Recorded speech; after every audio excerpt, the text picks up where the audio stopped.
नमस्कार। यो बहसमा म यहाँहरूलाई हार्दिक स्वागत गर्दछु। जीवराम भण्डारी। आज यहाँहरू सामुन्ने उपस्थित हुनुहुन्छ डाक्टर चन्द्र भण्डारी। उहाँ नेपाली काङ्ग्रेसका नेता हुनुहुन्छ। डाक्टर चन्द्र भण्डारीले राष्ट्र निर्माणमा भूमण्डलीकरणको भूमिका विषयमा विद्यावारिधि पनि गर्नुभएको छ। यतिखेर नेपालको अवस्था साँच्चै अप्ठ्यारो अवस्थामा छ। आर्थिक कारणले अप्ठ्यारो छ, विदेशीहरूको चलखेलका कारण अप्ठ्यारो अवस्थामा छ, नेपालको राजनीतिक नेतृत्वको तन्नम भन्ने भाषा एउटा प्रयोग हुन्छ, स्खलनको चरम रूप छ। अविश्वसनीय नेतृत्व पङ्क्ति, जनताले धेरै विश्वास गरेको यस्तो अवस्थाबाट नेपाल गुज्रेको छ। डाक्टर चन्द्र भण्डारी काङ्ग्रेसमा थोरै अलि पछिल्लो पुस्ताको नेताहरू यिनीहरूले चाहिँ केही गर्छन् कि भन्ने काहीँ न काहीँ मानिसलाई अझै पनि आशा छ। भलै नेपाली काङ्ग्रेस प्रमुख प्रतिपक्षको अहम भूमिका निर्वाह गर्ने सवालमा चुकेको आलोचनाको पात्र छ। सत्तारूढ दल राजपाट चलाउनमा अयोग्य रहेछ है भन्ने आमजनको यस्तो दृष्टिकोण छ।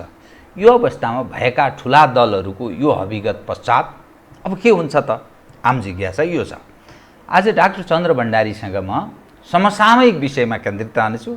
सर्वप्रथम म उहाँलाई स्वागत गर्छु। स्वागत छ यहाँलाई। हजुर, धन्यवाद। अब म कहाँबाट प्रारम्भ गरेँ भने कोभिड-19 सँगै नेपालीहरूको आर्थिक अवस्था बडा गए गुज्रेको स्थितिमा पदार्पण गर्यो।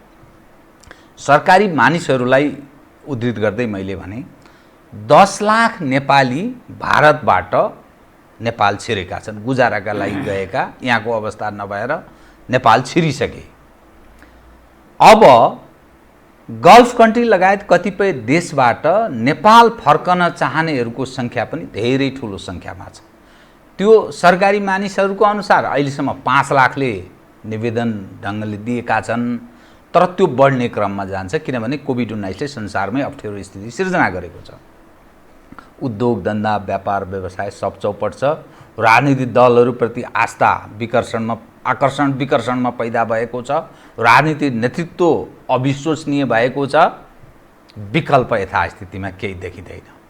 यो जुन आधी आउनु पूर्वको शून्यता जस्तो देखा पर्छ कि यो स्थितिलाई तपाईँले कसरी मूल्याङ्कन गर्नुभएको छ? यहीँबाट सुरु गरेँ अनि म क्रमशः अरू विषयहरू बुदागत हिसाबले उठान गर्छु। कृपया।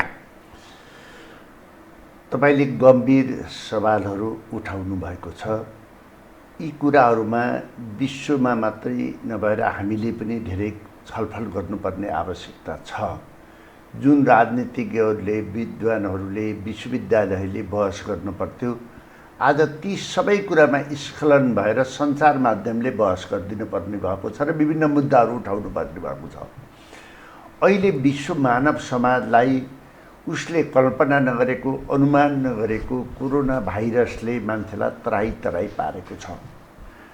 यसलाई मैले बाहिर पनि अरूको सामुन्ने पनि लेखमा पनि लेखेको कुरा हो। मानिस आफ्नो सांस्कृतिक, आफ्नो धार्मिक, आफ्नो चाहिने परम्परागत र कुराहरूलाई छोडेर मान्छे कपिराइटमा अगाडि बढिरहेको अवस्थामा र एक यो अवस्था थियो भने अर्को अवस्था मानिस के थियो भने मानवीय मूल्य मान्यता, मानवीय संस्कृतिलाई छोडेर आणविक भट्टी र मिसाइल बनाएर मान्छेमाथि शासन गर्ने कुरामा थियो, जसले मानवीय कुरालाई सबै कुरा छोडेर दानव जस्तो भइरहेको अवस्था थियो। यो अवस्थामा मिसाइल र तपाईँलाई आणविक भट्टीले मान्छेलाई सबैभन्दा ठुलो पावरफुल शक्तिशाली बनाएको थियो। यो अवस्थामा एउटा अदृश्य भाइरसले मान्छेलाई यसरी नियन्त्रण र कन्ट्रोल र उसको हैसियत र उसको दम्बलाई तपाईँलाई देखाइदियो, चकनाचुर पारियो। त्यो हाम्रा साना देश मात्र होइन, ठुला देशहरू अमेरिकादेखि, बेलायतदेखि, ब्राजिलदेखि, रसियादेखि, चाइनादेखि लिएर सबैलाई कक्रा कुक्रू पारिदियो। यो अत्यन्त यसको बढी घमण्डको प्रकृतिले दिएको एउटा रूप हो। एक यसरी देख्छु। दोस्रो, हामीले विकासको क्रममा प्रकृतिको दोहन गऱ्यौँ, हामी नै सबै ठुला हौँ, ईश्वर त छँदै छैन भन्ने अदृश्य शक्तिलाई हामीले कल्पना गरेनौँ कि अदृश्य शक्ति पशुपतिको कति शक्ति छ र म शक्तिशाली प्रधानमन्त्री होला, राष्ट्रपति होला, मलाई मेरो शक्ति कति छ भन्ने कुरामा मैले त्यो अदृश्य शक्तिलाई मानिनँ। दोस्रो कुरा। तेस्रो कुरा, हामीले के खाने के नखाने भन्ने पनि भएन। हामी यति छाडा भयौँ, यति मनपरी कुराहरूमा लायौँ। यी सबैले गर्दाखेरि यस्ता रोगहरू हाम्रोमा आए जसले गर्दा संसारमा विकास भएका उद्योग धन्दाहरू, संसारमा विकास भएका रोजगारीका कुराहरू, आविष्कारहरू, सबै कुराहरू एउटा सानो कुरामा सीमित रह्यो। यो अवस्था हामीले विश्वमा देखेका छौँ। अर्थात् मानव जाति आफै कता कता भस्मासुर जस्तो पनि देखियो। माने हाम्रो विज्ञानले 75,000 वर्षपछि 200-2000 मानिसहरू, वनमानिसहरू पृथ्वीमा रहेको छ भनेर भन्छ। तर हाम्रो पूर्वीय दर्शनले 8 लाख वर्ष पहिले नै रामहरू थिए, रामहरूले राज्य गरेका थिए भन्छ। यसमा कन्ट्रोभर्सी छ। तर पनि हामी सबैभन्दा अगाडि छौँ। किन छौँ भन्नुहुन्छ भने हामीले गरेको आविष्कार, हामीले गरेको विकास, पूर्वीय दर्शनको कुरा भनेको मानिस दिव्य 12 वर्ष तपस्या गरेर उसको अन्तर्आत्माबाट निस्केका कुरा भएको हुनाले पृथ्वीमा आउने चुनौती, मानिसमा आउने चुनौती, यसका समाधान के हुन सक्छ भनेको फरक थियो। 2+2 3x3 गरेर आएको कुरा होइन। त्यसकारणले हामीले यसलाई पूर्वीय दर्शनले यी सबै कुरालाई आकलन गरेको थियो, विज्ञानले यी सबै कुरालाई आकलन गर्न सकेको थिएन। हामी चाहिँ नि पूर्वीय विज्ञानले पूर्वीय दर्शनलाई आधार मानेर विकास गर्यो, तर त्यसको पूर्वीय दर्शनले गरेको चुनौतीहरूलाई आकलन गर्न सकेन। त्यसकारण अहिले हामी यो अवस्थामा रहेको कारणले मानवीय चुनौतीहरू बढ्दै गएको छ, मानवीय समस्याहरू बढ्दै गएको छ, मानवीय आवश्यकता बढ्दै गएको छ। त्यसअनुसारको शासक विश्वमा छैन। नेपालमा हुने कुरा पनि भएन। मूर्खहरूको बाहुल्यता बढेको छ। ती मूर्खहरूलाई चाहिँ नि अदृश्य भाइरसले ठेगानमा लिएको छ। यो अवस्था छ अहिले नेपालको। एज अ होल संसारकै त्यस्तो छ, तर नेपाल झन् त्यसमा बढी पीडित छ। मानव त कस्तो भने नेपाल त यो कुरालाई आकलनै गर्न सकेन। किन सकेन भने नेपालको वर्तमान सरकार कस्तो भयो भने नेपालको वर्तमान सरकार मार्क्स, लेनिन, माओको आधारमा बनेको सरकार हो। यसले जनतालाई अत्यन्त राम्रा आफ्ना कुराहरू राखेर कन्भिन्स गरेर 2/3 आएको नेपालको सरकार हो। तर त्यो जुन सरकार हो त्यसले मार्क्सको आधारमा, लेनिनको आधारमा वर्गविहीन समाज, राज्यविहीन राज्यको जुन कल्पना थियो त्यसमा जान सकेन। यसले झन् वर्ग बढायो, क्लास बढायो, स्टेटलाई चाहिँ नि कमजोर बनायो। यस्तो चाहिँ नि वर्तमान सरकारको अवस्था छ। र यसको पार्टी कस्तो हुन पर्थ्यो भने चाइनिज राष्ट्रपतिले भनेअनुसार कम्युनिस्टहरू भ्रष्ट हुन हुँदैन भन्ने थियो। तर यिनी भ्रष्टाचारको निम्ति र सत्ताका निम्ति झन् आपसमा अहिले द्वन्द्व गए। देशमा अहिले कोरोनाको समस्या छ, बाढीको समस्या छ, सिमानाको समस्या छ, हाम्रो आफ्नै पनबान्धी बाहिरबाट आक्रमण भएको बेला छ, जनताहरूलाई महँगी बढेको बेला छ। यो अवस्थामा यो पार्टी र यो सरकार जसरी जान पर्थ्यो नगएर झगडामा पनि कस्तो भन्नुहुन्छ भने यो पार्टी एकातिर एमाले भएर आएको, एकातिर माओवादी भएर आएको। एकातिर माओवादी कसरी आएको भने अरूको भाषा हामीले नेपालमा लागू गर्न नदिने, फिल्म हेर्न नदिने, लगानी गर्न नदिने, गोर्खा भत्ता किन्न बन्द गर्न नदिने, हिन्दू धर्मावलम्बीहरूलाई लखेट्ने, यो सिद्धान्तमा आएको पार्टीले ध्वंसको आधारमा आयो पार्टी। त्यसमा हामीले यसलाई कम्प्रोमाइज गऱ्यौँ। विनाश, अब मानवीय विनाशलाई रोक्नलाई, वैज्ञानिक विनाशलाई यसले डिस्ट्रोय गरेको हुनाले रोक्नलाई हामी माओवादीसित लाग्यौँ, माओवादीको माग पुरा गर्न लाग्यौँ। हामी त त्यो गऱ्यौँ काङ्ग्रेसले त। नेपाल कम्युनिस्ट एमाले त यसलाई फ्युजन विलय गराइसकेपछि अहिले के भयो भने यो अवस्थामा आइसकेपछि देशमा सबैभन्दा अप्ठ्यारो परेको बेलामा, लगभग झन्डै 2/3 सरकार बनेको बेलामा जनताका समस्याहरूलाई छोडेर गौड बनाइदियो। जनताका समस्या गौड आफ्नो रणनीतिका नेताहरू अत्यन्त धेरै एक्सपोज भए। कसरी एक्सपोज भन्नुहुन्छ भने तपाईँलाई कृपया कस्तो मिठो कुरा छ कि अरुण थर नेपालको स्वामित्वमा बन्थ्यो। कम्युनिस्ट पार्टीको विरोधको कारणले गर्दा 23-24 वर्षपछि भारतीय स्वामित्वमा पर्दैछ। यो भन्दा पनि देखिदा राष्ट्रवादी, देखिदा देशभक्त राष्ट्रवादी अनि अरूको स्वार्थमा। यो भन्दा कम्युनिस्ट पार्टीका नेताहरूले यसलाई मेजर रूपमा हेर्दैनथे।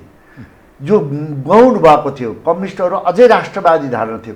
अहिले त केपी ओलीजीको सरकार जसले माने पनि उहाँको सरकारका विरुद्धमा भारतले फाल्ने अभियान बनाउँदा, भारतीय सञ्चार माध्यमले फाल्ने अभियान बनाउँदा उसका नेताहरू, कम्युनिस्ट पार्टीका वर्तमान नेताहरूले केही दिन थाती राखौँ, यो आरोप हामीलाई राख्छ भन्न नसकेर सडकमा नाङ्गो नाच र कम्युनिस्ट पार्टीका नेताहरूलाई एक्सपोज गराइदियो। र अहिले कस्तो देखियो भने यो कम्युनिस्ट पार्टी त विघटन गर्नुपर्ने पार्टी जब पो रहेछ त।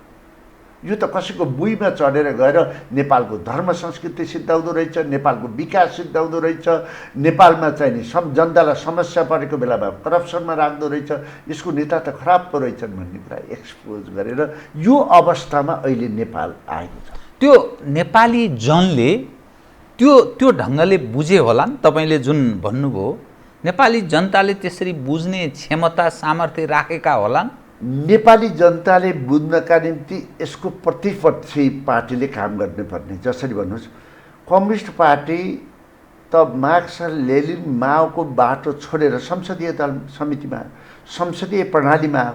संसदीय प्रणालीमा आउँदाखेरि देशका राष्ट्रिय मुद्दाहरूको जुन संसदमा बन्ने बेला त सदन बन्द भयो। सदन मात्र भएन, संसदीय प्रणालीलाई मजबुत बनाउने संसदीय समिति हुन्थे। संसदीय समितिले जनताका मुद्दाहरू उठाउँथे र त्यसलाई पार्लियामेन्टमा लैजाने चलन थियो। सबै पार्टीका मान्छेहरू एक ठाउँमा बसेर गर्ने कुराहरू हुन्थे। ती सबै कुराहरू के भने सुते, बन्द भए। त्यसकारणले यो सुत्दाखेरि के भयो भने जनताका मुद्दाहरू, महँगीका कुराहरू, देशका सिमानाका कुराहरू, कोरोनाले पारेको समस्याका कुराहरू, भ्रष्टाचारका कुराहरू बताइदिने ठाउँ कहाँ मात्रै रह्यो भने मिडिया मात्रै रह्यो। हेर्नुहोस्, राजनीतिक पार्टीमा पनि कमजोरी भए, नेताका पनि कमजोरी भए, प्रणालीमा पनि कमजोरी भए। त्यसले नेतृत्वले चलाउन सकेन, जसले गर्दा सञ्चार माध्यमले मात्रै यसलाई निकालिदिने यस्तो अवस्था हुँदाखेरि यसलाई चाहिँ नेपाली कङ्ग्रेसले अगाडि बढाएर लिएर जान पर्थ्यो। यिनी मुद्दाहरूलाई संसदीय प्रणालीमा त प्रतिपक्षी दलले लैजानु पर्थ्यो। त्यो प्रतिपक्षी दल पनि कस्तो भयो भने म्युट भयो, जुममा केन्द्रित भयो। यो अवस्थामा अहिले हामी गयौँ। यसलाई पनि हामीले बढाउन नसक्दाखेरि कम्युनिस्ट पार्टीको बारेमा त अब नेपाली जनताहरूले बुझेनन् भने देशमाथि समस्या थप्दिँदै जान्छ। त्यो देशका सामुन्ने तपाईँलाई मैले पहिले पनि भनेको छु, संविधानले व्यक्ति चिन्दैन, पार्टीको विधानले पनि आफ्नो पार्टीको नेता चिन्दैन। उसले त आफ्नोलाई लागू गर्ने हो नि। यो अवस्थामा जान पर्थ्यो, यसबाट बाहिर गयो। यो समग्र यो पछिल्लो अवस्था हेर्दा नेपालको आन्तरिक राजनीतिक घटनाक्रम र समग्र तस्विरमा त्यो अन्तर्राष्ट्रिय तागतहरू कसरी प्ले गरेका छन् भन्ने बारेमा एकपछि अर्को कोही कताको यसरी खुल्ने यो क्रम जारी छ के। तपाईको नजरमा चाहिँ नेपालको आन्तरिक राजनीतिमा, घर झगडामा, शासन प्रशासनमा, दलहरू भित्रको भूमिकामा त्यो अन्तर्राष्ट्रिय तागत कुन अवस्थामा छ, कसरी प्ले गरेको छ, के देख्नुहुन्छ तपाईँ चाहिँ? यो पहिला 1990 भन्दा अगाडि, 1990 भन्दा अगाडि, अर्थात् विक्रमसम्म 2046 सालभन्दा अगाडि विश्व दुई ध्रुवमा थियो। एउटा अमेरिकनहरू थिए, एउटा रसियनहरू थिए। दुई धर्ममा प्रतिनिधित्व गरेको थियो विश्वको। 1990 पछि एक ध्रुवीकरण भयो, विश्व अमेरिकनतिर लाग्यो। कुन देशहरू, ठुला देशहरू कता लाग्ने भन्ने भयो, छिन्न भिन्न भए, कमजोर भएर बसे। अब यो कोरोना पछि विश्व फेरि मल्टिपोलर जानु पर्यो। जस्तै भन्नुहोस्, यो कोरोनाले त एक छत्र संसारमा राज्य गर्ने शासकहरूका ताज यसरी ढालिदियो कि यो मानिसले कल्पनै गरेको थिएन। हामीले यसलाई अनुमानै नगरेको अवस्थामा आइसक्यो र चाइनिज डोमिनेसन विश्वमा बढ्दै जान थाल्यो। अमेरिकनहरू कमजोर बन्दै थाले। भले अहिले पनि अन्तर्राष्ट्रिय क्षेत्रमा विश्वको डिफेन्स बजेटमा अरू संसारको एकातिर र अमेरिकाको एकातिर गर्दा उसैको बढी छ। होइन। संसारको रिसोर्सेसहरू पनि उसित बढी छ, यसमा कुनै हात हतियार पनि उसित बढी छ, यसमा संसारका ट्यालेन्ट मान्छेहरू पनि उसैको देशमा जान चाहन्छन्। तथापि पनि उसको ताज अहिले अत्यन्तै कमजोर बनाइदियो कोरोनाले। चाइनिज डोमिनेसन बढ्दै जान थाल्यो। भारत जस्ता देशहरू, अरू देशहरू तेस्रो ग्रुपमा रहेर बस्न नसक्ने अवस्था फेरि विकास हुँदैछ। तर पनि मल्टिपोलर हुन सक्छ विश्वयुद्ध, मैले अहिले देखेको छु। यसलाई नेपालमा जोड्न पर्यो। नेपालमा जोड्दाखेरि नेपाल भारत र चीनको बिचमा छ।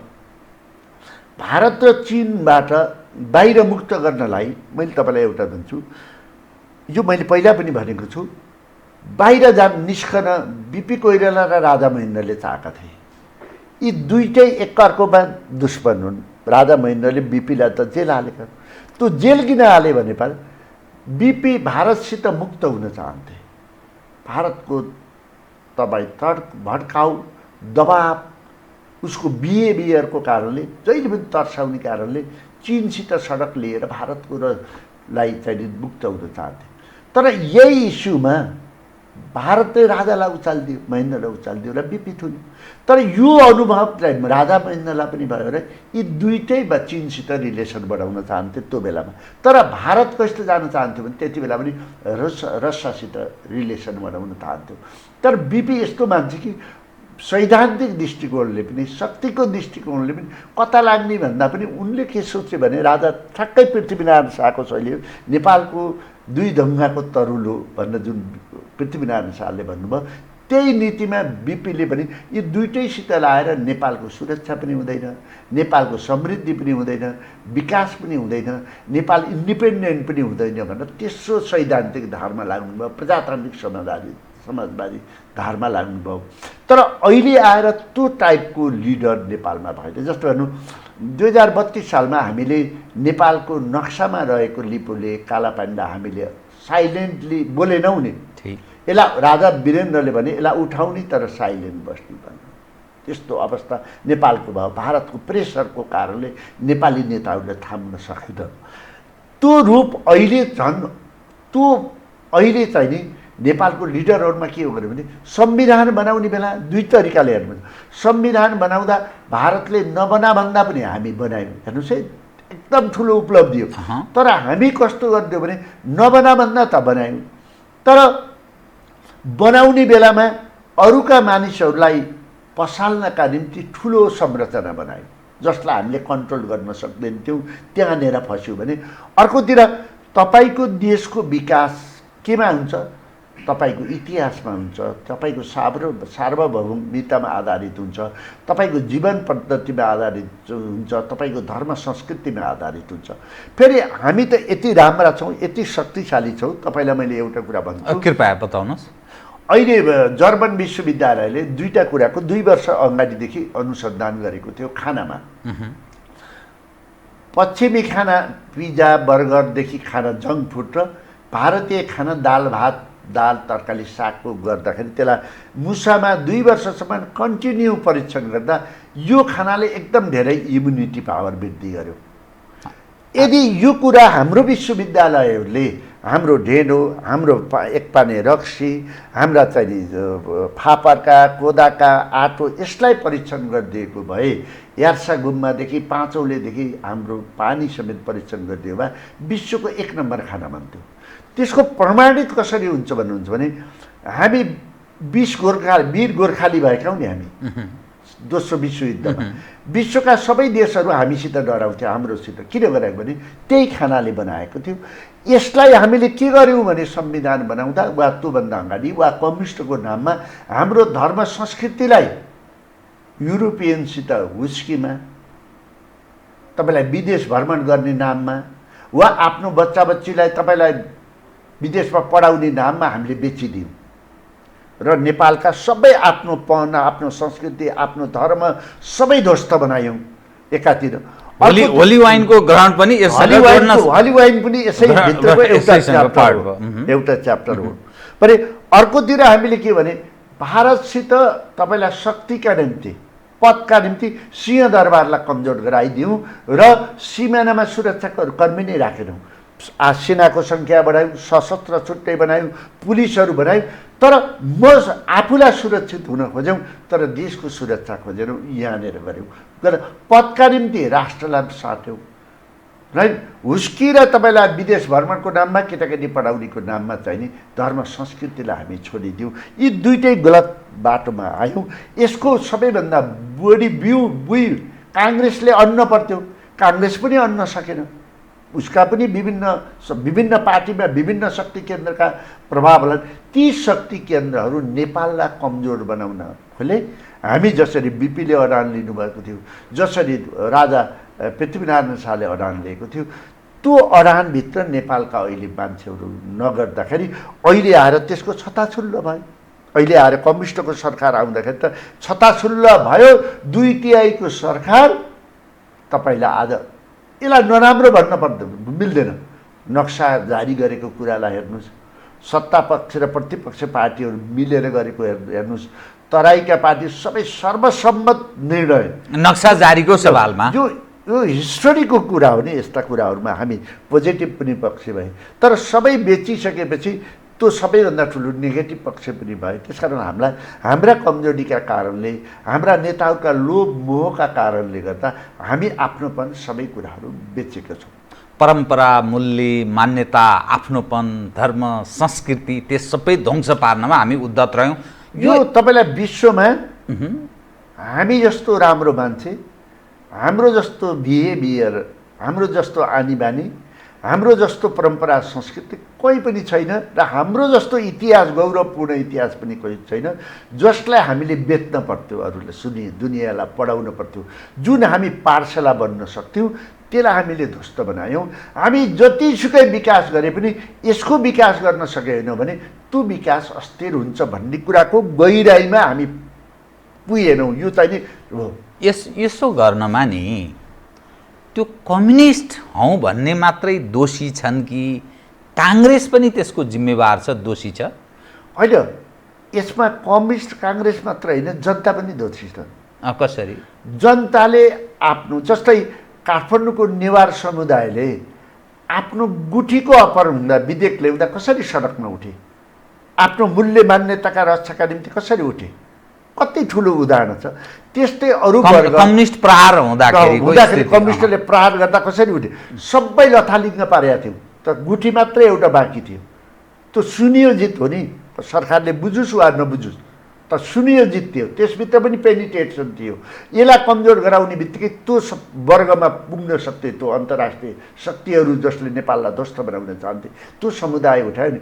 त्यस्तै अरू समुदायहरू, चाहे ब्राह्मण हुन्, चाहे हिन्दू हुन्, चाहे किराँत हुन्, चाहे तपाईँलाई अरू बुद्धिस्टहरू, यिनीहरू बोल्नै सकेन। पूजा गरे, धर्मको नाममा, हिन्दूको नाममा टीका लाउने, बुद्धको नाममा मङ्क बन्ने, किराँतको नाममा चाहिँ आफ्नो कुरा गर्ने, संस्कृति रक्षा गर्न खोज्ने, तर आफूलाई आक्रमण गर्दाखेरि यो समुदाय बोल्न सकेन। त्यस कारणले चाहिँ नि कम्युनिस्ट काङ्ग्रेस मात्र होइन, त्यो समुदाय, त्यो वर्गको पनि कमजोरी छ। अब यो समग्र स्थिति हेर्दा नि फेरि पनि जनताबाट निर्वाचित त कम्युनिस्टकै सरकार छ, स्थानीयदेखि प्रदेशदेखि केन्द्रसम्म। सरकारको अहिलेको अवस्थालाई चाहिँ तपाईँले कसरी हेर्नुहुन्छ? मैले यसकारण यो विषय जोडेको कि केपी ओलीजीको दाबी मुताबिक जब मैले चीनसँग व्यापार र पारवाहनको सम्झौता र सन्धि गरेँ, मलाई हटाउने षड्यन्त्र भयो। भलै त्यसबेला अल्पमतको भएको हुनाले म हटेँ, तर फेरि अहिले नक्सा जारी गरेँ मैले, लिपुलेक, लिम्पियाधुरा र कालापानी सहितको नागरिकता विधेयक पनि मैले ल्याएँ। सरी, तत्पश्चात मलाई फेरि हटाउने तानाबाना बुनियो। दिल्ली त्यही गरेर नौटङ्की गरिरहेछ। यही 5 तारे होटलहरूमा विभिन्न उहाँको लाक्षणिक दूतावासवाला सक्रियताको कुरा गर्दै हुनुहुन्थ्यो र मेरै साथीहरू मलाई हटाउन लागि परे। ल हेर्नुहोस् नेपालको अवस्था, हाम्रा नेता कस्ता, हाम्रा साथी कस्ता, उहाँ यसरी प्रस्तुत हुनुभयो। यो सरकारको अवस्था र प्रधानमन्त्रीले यो भनेको विषयलाई तपाईँले कसरी हेर्नुहुन्छ? होइन, यो कुरा मैले सुरुदेखि नै भनेको छु। जब कम्युनिस्ट पार्टीको 2/3 आयो, कम्युनिस्ट पार्टीको 2/3 आउने बित्तिकै मैले बुटोलको रिपोर्टर्स क्लब एउटा कार्यक्रममा मैले यो कुरा भनेको छु। अहिले सरकार बनाउन पनि यिनीहरूलाई ढिलो हुन्छ, तुरुन्तै यत्रो बहुमत आउँदा पनि बनाउन सक्दैन भनेर मैले भनेको छु। किन भनेको छु, यो पार्टीभित्र एनजिओहरू यहीँ छन्। कम्युनिस्ट पार्टीभित्र जब मोहननाथ प्रसिद्धिले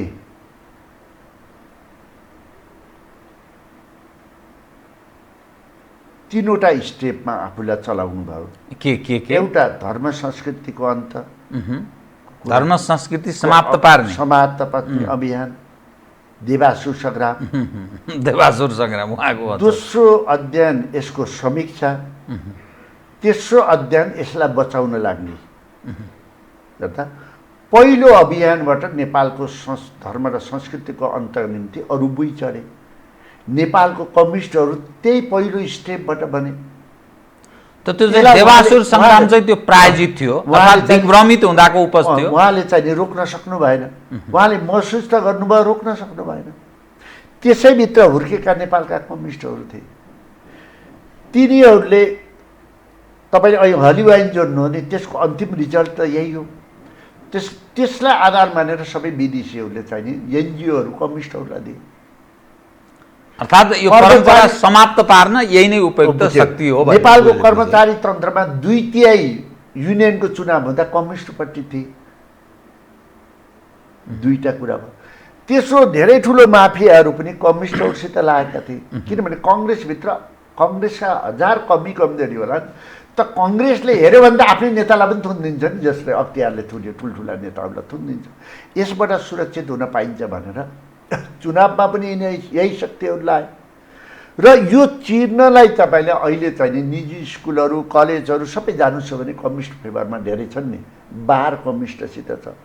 यिनले मनोनित गरेका न्यायालयहरू सबै कम्युनिस्टहरूको कन्ट्रोलमा बनेको छ, वा सङ्घ संस्थाहरू सबै छन्। गर्दाखेरि यो कुरालाई वर्तमान प्रधानमन्त्रीले उहाँको भित्री भावना हेर्दा नेसनका निम्ति चाहे नक्साका कुरा हेर्नुहोस्, चाहे सिमानाका कुरा हेर्नुहोस्, वा उहाँ बोलेका कुरा हेर्दा पोजिटिभ देखिन्छन्। तर उहाँको पछाडिको सरकार जसले बनाएको थियो त्यो नेसनको निम्ति खतरनाक थियो, जसले गर्दाखेरि उहाँ चल्न सक्नु भएन। उहाँले अभियान त ल्याउनु भयो, त्यो अभियानले उहाँले गरेको कुरालाई कसले सफल गरिदियो भने त काङ्ग्रेसले गरिदियो। प्रतिपक्ष पार्टीले यसको त विरोध गरेन नि, सपोर्टै गरिदियो। गर्दाखेरि उहाँ सफल हुनुभयो। तर आफ्नो पार्टीभित्र उहाँ यसरी उहाँको विरुद्धमा लाग्यो कि उहाँलाई फाल्नेहरू जस्तै भन्नुहोस्,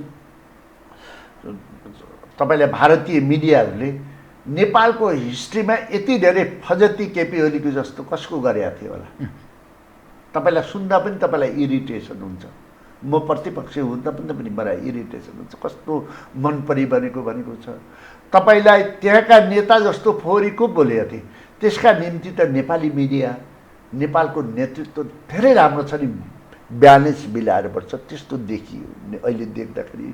त्यसैसित बुई चढेर उहाँका पार्टीका नेताहरू फेरि अहिलेसम्म उफ्रिरहेका छन्। कृष्णजी बन्न चाहेनन् नि, गणेशमानजी बन्न चाहेनन् नि त्यहाँका नेताहरू। उनको सोच, उनको विश्लेषण कस्तो रहेछ त भन्दाखेरि उनीहरू पनि उही शक्तिबाट चलेका थिए, पावरका निम्ति, सिंहदरबारका निम्ति।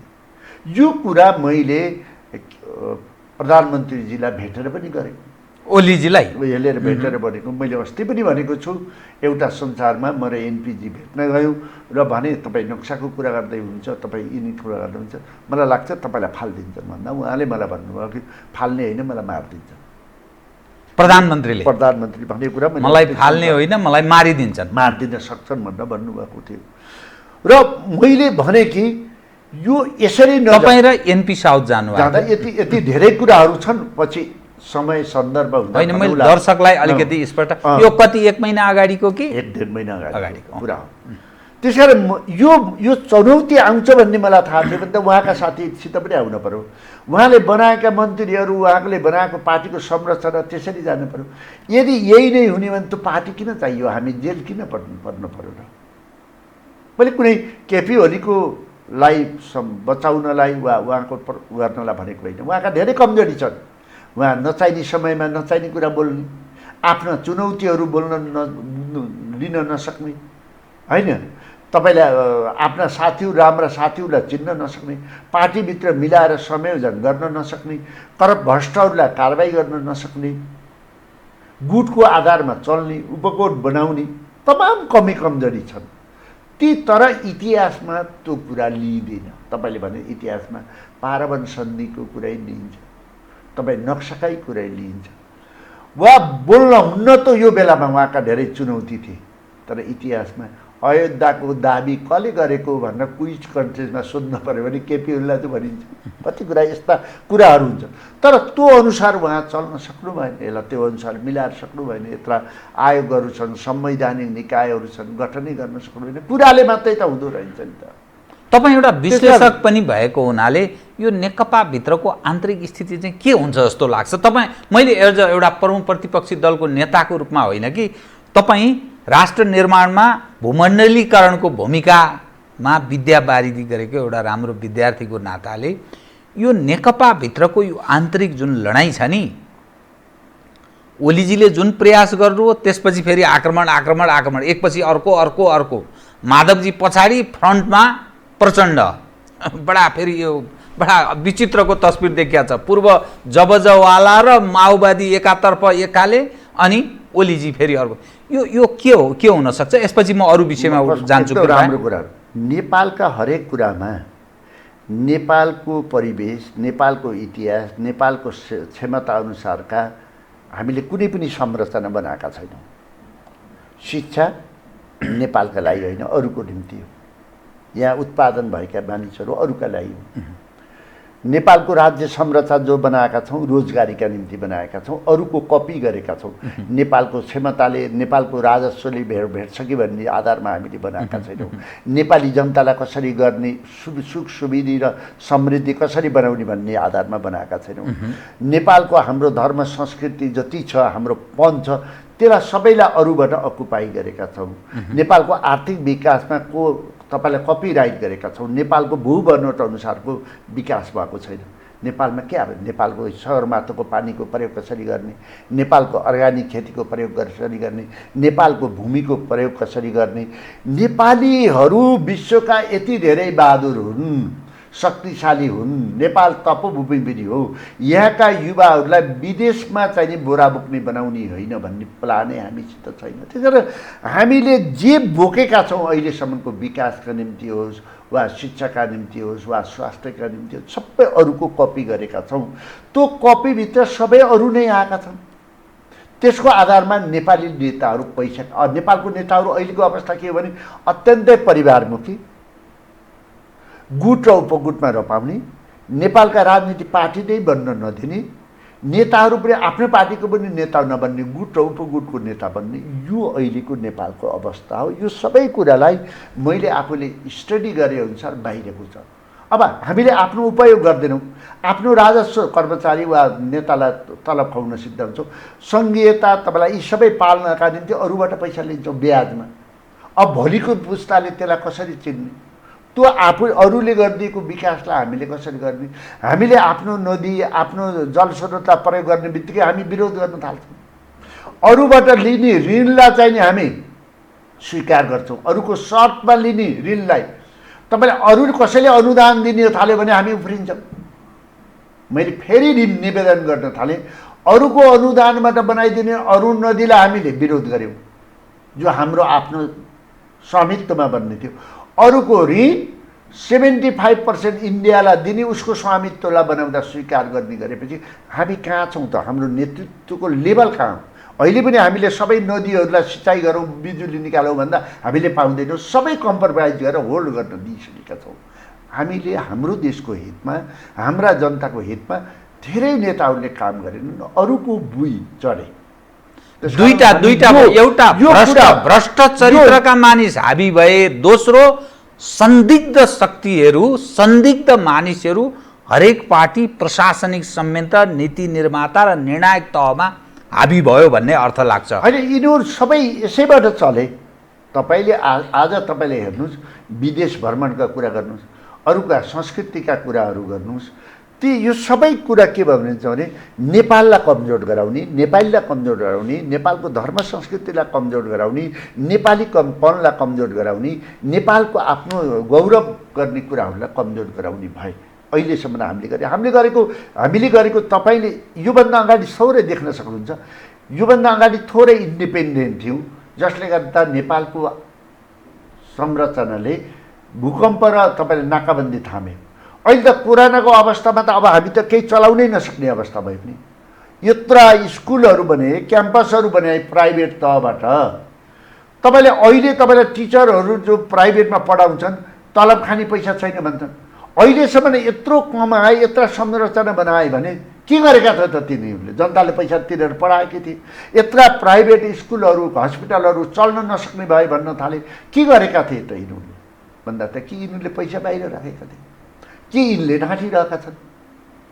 नेपालको अर्थतन्त्र नेपालीहरूको हातमा छैन। अप्ठ्यारो पर्ने बेलामा मगनी बनाइदिन्छ, तस्करी गरिदिन्छ। मार्क्सलाई त एउटा मार्क्सलाई तपाईँले 1500सम्म तिर्नुभयो नि, 2 रुपियाँको मार्क्सलाई 300सम्म तिर्नु भएन। औषधिमा पनि त्यही भयो, औषधिमा पनि करप्सन भयो नि। यत्रो नेपालीलाई समस्यामा परेका बेला करप्सनमा। इटलीमा औषधिको मूल्य घट्छ, खाद्यान्नको मूल्य घट्छ, तपाईँले कालो बजी हुनुहुन्छ। अप्ठ्यारो परेको बेला झन बढ्छ। अहिले भारतबाट तरकारी लिएर आयौँ भने भिसा देखाउनुपर्छ। नेपालीको तरकारी अहिले खाउँ भने सबैभन्दा महँगो आजका दिनमा छ। तपाईँलाई बिचौलिया छ, गभर्मेन्टले नियन्त्रणै गर्न सक्दैन। नेटवर्किङ बिजनेसले नेपालीलाई सबैभन्दा दुःख थियो, त्यसलाई बल्ल बल्ल प्रतिबन्ध लगाएको थियो, फेरि अहिले खुलाइदिएको छ। त्यसैले यो त माफियाहरूको देश। यहाँको लोकतन्त्र लुटतन्त्रमा परिणत भयो।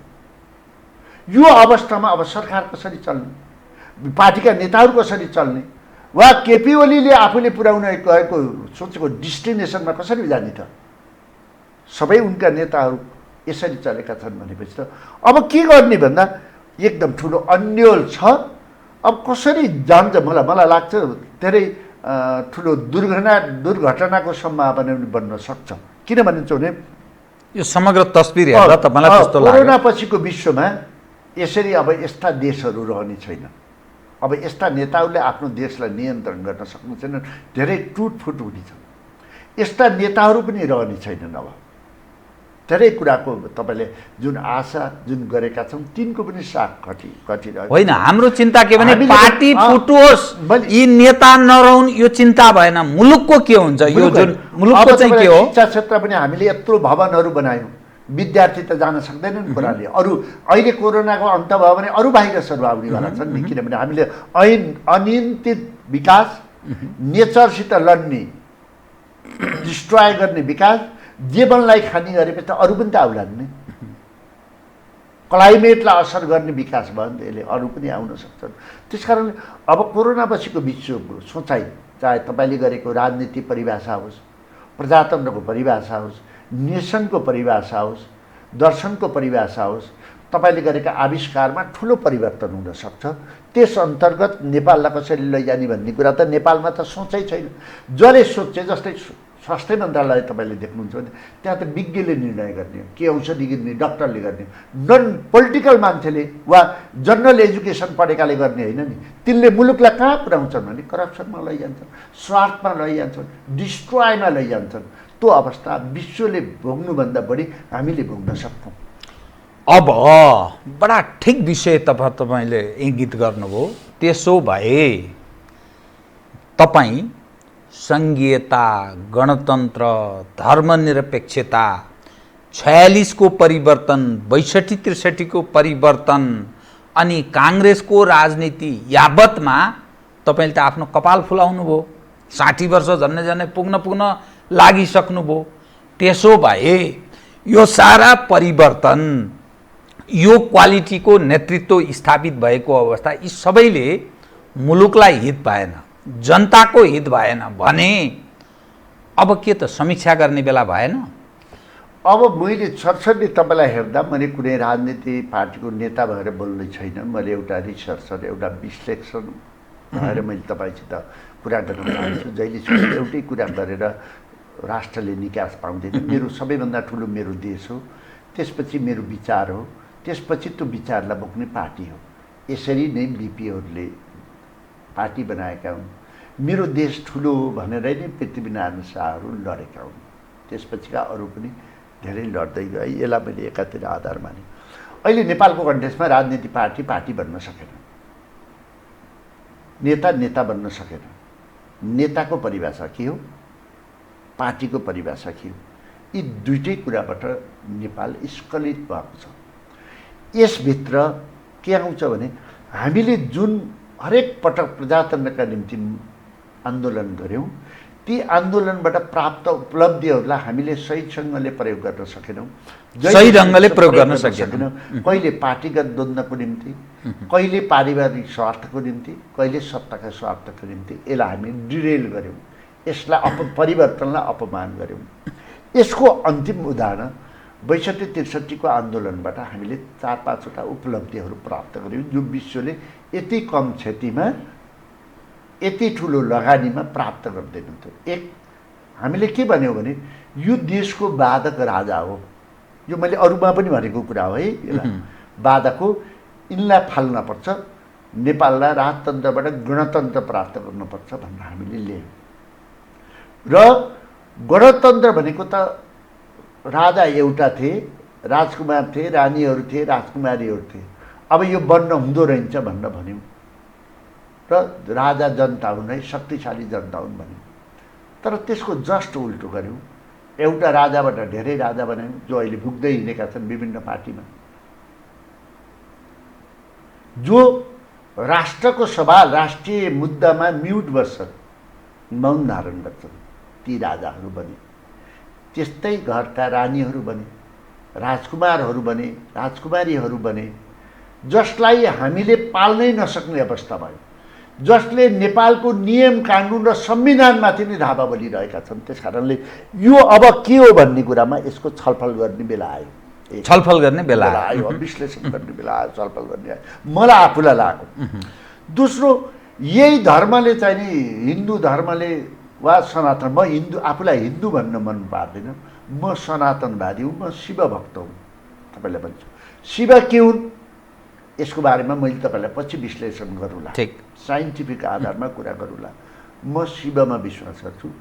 म हिन्दू, बौद्ध, किराँत लगायत सबै धर्महरू यसै अन्तर्गतका 2500 वर्ष अगाडिका बुद्ध, 2500 वर्ष अगाडिका येशू वा मोहम्मदहरू जति धर्म अहिले आइरहेका छन्, यो त 8 लाख वर्ष अगाडिको राम भनेपछि त त्योभन्दा अगाडिका त्यो अगाडि के हो त, विज्ञान पनि पुगेको छैन। मेरो दिमाग सामान्य दिमागले भेट्ने कुरा भएन। यो खराब हो भन्यौँ हामीले, ल धर्मनिरपेक्षता गरायौँ। त्यो धर्मनिरपेक्षताभित्र कस्तो भने हाम्रो धर्म संस्कृति त्यसको संरक्षण गर्ने प्रणाली अपनाएनौँ। त्यो सबै अरूलाई अकुपाई गर्न दिउँ। माओवादीले त बन्दुक देखाएर भत्काउँदै हिँडे। तपाईँलाई अझ ठुलो विडम्बना, संस्कृत विद्यालयको चाहिँ संस्कृत किताबहरू जलाइयो, जसलाई अहिले खरौँ पर्छ, दुर्लभ चिजहरू जलाइयो, डिस्ट्रोय गर्यो। अब कसले गर्यो त्यो? माओवादीहरूले गर्यो। कम्युनिस्ट सिद्धान्तको आधारमा यो सबै ध्वस्त बनाइयो। कङ्ग्रेसले पनि यसको संरक्षण गर्न सकेन। यसलाई यसरी पनि हेर्नुपर्छ। अब राज्य नै हार्यो नि हतियारका सामुन्ने, यो कुरा पनि हामीले अब समीक्षा गर्न पर्यो। हामीले लिएको बाटो ठिक थियो कि थिएन भन्नु। समानुपातिक प्रणाली हामीले राम्रो प्रणाली लिएर आएका हौँ, यसमा मेरो एकदम छैन। किनभने एउटै वर्ग समूहले गर्यो, त्यो वर्ग राज्यमा पहुँच भएन भन्नलाई हामी 8वटा क्लस्टर गरायौँ संविधानमा। तर तिनको नाममा हामीले के गर्यौँ भने आफ्नो परिवार, महिलाको नाममा आफ्नो परिवार, आफ्नो गुट उपगुट र आफूले जे भन्छ उही मान्यौँ। सक्षम व्यक्ति र बाहिर जानु, त्यो घेराभन्दा बाहिर जान सकेनौँ। जातको नाममा पनि हामीले त्यही गर्यौँ, आफ्ना नजिकका गरेर समानुपातिक प्रणाली पनि त्यो वर्गमा ल्याइजान सकेनौँ। त्यसको पनि हामीले दोकान थाप्यौँ, प्रफिटमा लाग्यो। कि त आफ्नो अनुकूल बनायौँ, त्यसलाई दास भने पनि हुन्छ, कि त तपाईँलाई बिक्री गरिदिउँ, त्यसलाई पनि त्यो वर्ग पनि तपाईँलाई हामीले गर्न सकेनौँ। अब सिंहदरबारले गाउँको प्रतिनिधित्व गरेन भनेर सङ्घीयता प्रदेशमा हामीले गयौँ। त्यो यति धेरै बनायौँ कि यस्तो संरचना बनायौँ कि कर्मचारीलाई यसलाई त अब 9.5 खरब जति राजस्व उठ्यो भने अब त कम उठ्छ, त्यो तलबमा हामीले दिन सकेनौँ। राज्य औषधि उपचार, जनतालाई गरिबी, अप्ठ्यारो परिस्थितिमा कहाँबाट गर्ने, त्यसैले हामीले बनाएका संरचनाहरू, हामीले परिवर्तनका मूल आधार मानेका, महान परिवर्तनका कुराहरू मानेका कुराहरू त्यो विकृति र स्वार्थका निम्ति भयो, देश जनतालाई राष्ट्रलाई मजबुत बनाउनका निम्ति भएन, पिस प्रस्पेरिटी एन्ड ह्याप्पिनेसको निम्ति भएन। अब त्यसका लागि अब हामी समीक्षा गर्नुपर्छ। हरेक कुरा 10 वर्षमा तपाईँलाई जनसङ्ख्या हामीले लिन्छ नि, त्यस्तै अब यो समीक्षा गरेर यो देशलाई कसरी लैजाने भन्ने कुरा गम्भीर हामी बन्नुपर्छ भन्ने कुरा मलाई लाग्छ। यस्तो स्थिति भइसकेपछि एउटा इतिहास बोकेको प्रजातान्त्रिक छवि पनि छ। बिपी कोइराला, गणेशमान सिंह, किशुनजी जस्ता मानिसहरूले नेतृत्व गरेको पार्टी नेपाली काङ्ग्रेस। अब काङ्ग्रेस त यतिखेर अब मानिसहरूको आलोचना यो त कम्युनिस्टको एउटा अङ्ग जस्तो सहयोगी दलको रूपमा रूपान्तरित भयो। अनि तपाईँ जुन विहङ्गम जो दृष्टिकोण तपाईँले प्रस्तुत गर्नुभयो, यो काङ्ग्रेस भन्ने पार्टीमा तपाईँ किन बसिरहनु भएको छ? नेपाली काङ्ग्रेसको अत्यन्तै राम्रो इतिहास त भएर के गर्ने, इतिहास नेपाली काङ्ग्रेसले समयअनुसार अत्यन्तै राम्रो देशको नेतृत्व गरेको, अत्यन्तै राम्रो के तपाईँलाई राजाले बिपीलाई कु पनि गर्ने, जेलमा पनि हाल्ने 2/3 प्रधानमन्त्रीलाई, विदेशमा बस्न पनि बाध्य गराउने, देशभित्र आउँदा पनि बस्न नदिने गर्दा पनि बिपी यस्तो संयम मान्थ्यो कि तपाईँले मेरो देश रह्यो भने राजा रहने, राजालाई आफू राजा हुने स्वार्थ हुन्छ, देश रह्यो भने मेरो प्रजातन्त्र आउँछ, त्यसरी हामी दुइटै मिलेर जानुपर्छ भन्ने कस्तो के सधैँ लखेर्दा, सधैँ दुःख दिँदा, औषधि गर्न नदिँदा पनि त्यस्तो टाइपको रेसिस्ट पावर भएको पार्टी। 36 सालको जनसङ्ग्राममा पनि तपाईँलाई 5 लाख इन्डियनहरूलाई नागरिकता दिएर बहुदल निर्दललाई जिताउँदा पनि परिणामलाई स्वीकार गर्ने बिपी। यति गहिरो कुरा छ नि, तपाईँलाई यति संवेदनशील कुरा छ। त्यो पार्टीलाई हेरेर म काङ्ग्रेसमा लाग्यो। अब त्यो पार्टी बनाउनमा मेरो चाहिँ कपाल फुलिरहेको छ कि छैन, तर पनि अहिले पनि हेर्दा तपाईँलाई एउटा कुरा मैले इमान्दारितापूर्वक भन्छु, मैले मेरो नेताहरूसित म एकदम असहमत छु। उनका एक्टिभिटी क्रियाकलापले पनि यसो म एक्टिभ छु, तर मेरो पार्टीका कार्यकर्ता यति धेरै इमान्दार छन्, सत्ता हुँदा पनि केही माग्दैन। माओवादीले यत्रो तपाईँलाई 17,000 भन्दा बढी मान्छे माओवादीका कारणले मारिए, विस्थापित भए, एकजना काङ्ग्रेसले पनि मलाई सरकारबाट यो देउनु भन्न मागेन। माओवादीले त लडाकुलाई पैसा मागे, आर्मीमा भर्ती गर्न मागे, सुविधाहरू मागे, जग्गाहरू मागे, तर कङ्ग्रेसका अहिलेसम्म कसैले मागेका छैन। त्यो कार्यकर्तालाई मैले धोका दिनु हुँदैन। भलै नेपाली काङ्ग्रेसका वर्तमान नेताहरू कम्युनिस्ट पार्टीका जुन अहिले अरूको बुई चढेर आपसमा देशको बेलामा काम गर्ने बेलामा झगडा गरिरहेका छन् नि, त्योभन्दा इमान्दार अहिले पनि छन्, तर पार्टी बन्न सकेका छन्। यिनी गुटमा लाग्छन्, यिनको गुटले गर्दा कार्यकर्ताहरू समान अवसर र न्याय प्राप्त गर्न सकेका छैनन्, समान अवसर प्राप्त गर्न सकेका छैनन्। छ हाम्रो पार्टीमा छ, तर यिनीहरू धेरै बुढा भएको कारणले यिनको घेरा पनि सानो भयो, डिपेन्डेन्सी पनि यिनीहरूको बढ्यो। त्यस कारण यसबाट मुक्त गर्नुपर्छ भन्ने अभियानमा लागेको कारणले मैले यसलाई बनाउन लागेको छु, मेरो साथीहरू यसलाई बनाउन लागेका छन् भन्ने आधारमा मेरो धुकु यसैमा प्रयास तपाईँको त्यतिकै म ठिक अन्त्यमा आएँ है त। अब महाधिवेशनको सन्निकट छ, तर चर्चा त्यही फेरि 70 देखि 80 पुग्न लागेका मानिसहरू नै चर्चाको शिखरमा छन्। भोलिका दिनमा सभापतिका उम्मेदवारको कुरा, अब तपाईँहरू त त्यो फलोवर्स कहाँ अनुयायी कुन गुटमा हुनुहुन्छ अरे, तपाईँ पनि अर्को कुन गुटमा भनेर यस्तो चर्चा हुने गर्छ। अनि के गर्नुहुन्छ र त्यो काङ्ग्रेसमा रहेर? राम्रो कुरा गर्नु हो भने यो नेपालका मिडियाहरू यिनै नेतासित जोडिएका हुँदै रहेछ। यिनले यति धेरै नयाँ मान्छेहरू बोलेका छन्, गरेका छन्। मैले भने कि हामी मिलाउन पनि तयार छौँ, न्युजलाई नेतृत्व पनि लिन तयार छौँ भन्ने कुरा हाम्रा कुरा लेख्दिन्न कि यत्रो सोसल मिडियाको बिगबिगी छ, यिनीहरूले लेख्नुपर्छ उनकै नाम यिनैले बढी हराएका हुन्। हामी त अर्को विकल्प दिनुपर्छ भन्ने पक्षमा छौँ, हामी लागेका छौँ र विकल्प दिनुपर्छ। अब विकल्प दिन सकिएन भने सानो घेरामा बाँचेको नेता, अर्कोको डिपेन्ड भएको नेता, जसको कारणले काङ्ग्रेस यति धेरै डेमोक्रेटिक पार्टी कमजोर भएको छ। र त्यति मात्र होइन, कम्युनिस्ट पार्टीको वर्तमान सरकारले यति ठुलो अवसर दिएको छ जनताका, राष्ट्रका मुद्दा उठाउने, जनता मुङ्गीका कुरा उठाउने, भ्रष्टाचारको कुरा उठाउने, देशको सोभरेन्टीको कुरा उठाउने, जनताका मुद्दाहरू कोरोनाको बेलामा सिमानाका कुरा उठाउने यति अवसर दिएको छ, उठाउन नसक्ने नेताहरूसित मुक्त हुनको नयाँ नेतृत्व चाहिन्छ। त्यसका चाहिँ मिडिया, नेपालको मिडियाहरूले यसका लागि अन्याय गरेका छन्। यहाँ उठ्न ओर्न नेतृत्व गर्न धेरै युवाहरू तयार छन्। यो कुरा पनि तपाईँलाई मैले राखेँ। म पनि नेतृत्व गर्न तयार छु, म मिलाएर अरूलाई बनाउन पनि तयार छु। यस्तो सरलता तपाईँले कहाँ देख्नुहुन्छ होला विश्वमा? त्यस्तो पनि छ। म आधा मिनटमा है त, त्यसो भए तपाईँ शेरबहादुरजीको गुट, रामचन्द्र पौडेलको गुट, अनि कोइरालाहरूको पनि एउटा गुट छ अरे, अनि कृष्ण सिटौलाजीको एउटा गुट छ अरे, प्रकाश मानसिंह पनि सानो भुरे टाकुरे प्रयास गर्दैछन् रे, अनि विमलेन्द्र पनि मलाई चाहिँ शेरबहादुरजीले त्यो आइजिपी बनाउने सवालमा र सुशीला कार्कीको ब्याटरमा मलाई सहयोग गरेन, त्यसकारण उनलाई मैले किन सहयोग गर्नुपर्छ भनेर सानो त्यो तराईतिरको उनी पनि गुट बनाउँदैछन् रे। यो गुटभन्दा तपाईँ चाहिँ अलिक फरक ढङ्गले एज अ होल काङ्ग्रेसको विषय सोच्दै हुनुहुन्छ। यो गुटभित्र हुनुहुन्न तपाईँ? कुन गुट, कुन उपगुट, कुन समूह, कुन परिवार, यसलाई मलाई मतलब छैन। मेरो देश त्यति बेला बन्छ जसले राष्ट्रिय मुद्दाहरूलाई बोक्न सक्छ, जनताको आवाजको प्रतिनिधित्व गर्नुपर्छ। देशको आवाज बोल्ने बेलामा सदन बन्द हुँदा पनि नबोल्ने, सिमानाका कुरा आउँदा नबोल्ने, नागरिकता कुरा आउँदा नबोल्ने, नक्साका कुरा आउँदा नबोल्ने, त्यसपछि म पार्टीको नेता हुँ भन्न पाइँदैन। त्यो नेता हो, चाहे सानो होस्, चाहे बुढो होस्, चाहे जोसुकै, जसले राष्ट्रिय मुद्दाहरू बोकेर ठ्याक्क त्यो कम भारी बोक्छ, त्यही मेरो पार्टीको नेता हो, त्यही मेरो देशको नेता हो। यसरी यो मेरो पार्टी जान्छ। मैले देशभित्र म संविधान चिन्छु, पार्टीभित्र म मेरो विधान चिन्छु, म व्यक्ति चिन्दिनँ। मुद्दामा, नेतामा मैले व्यक्ति चिन्दिनँ जसले मेरो राष्ट्रको मुद्दा बोक्छ, जनताको मुद्दा बोक्छ, मेरो पार्टीको इतिहासलाई गौरवलाई बोक्छ, जसले मेरो देशको इतिहासको गौरवलाई बोक्छ, ती वीराङ्गनाहरूको सम्मान गर्छ, त्यहीलाई मैले चिन्छु।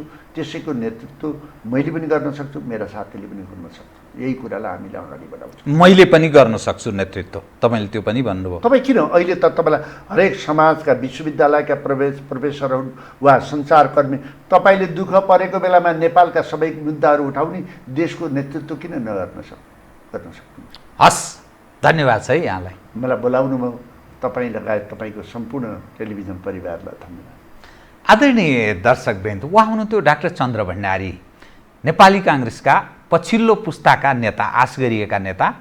समसामयिक विषयमा केन्द्रित रहेर गरिएको कुराकानी। म सहित मेरो सम्पूर्ण युनिटलाई कार्यक्रमबाट बिदा दिनुहोस्, तर यो हो टेलिभिजन, हेर्दै रहनुहोला। नमस्कार।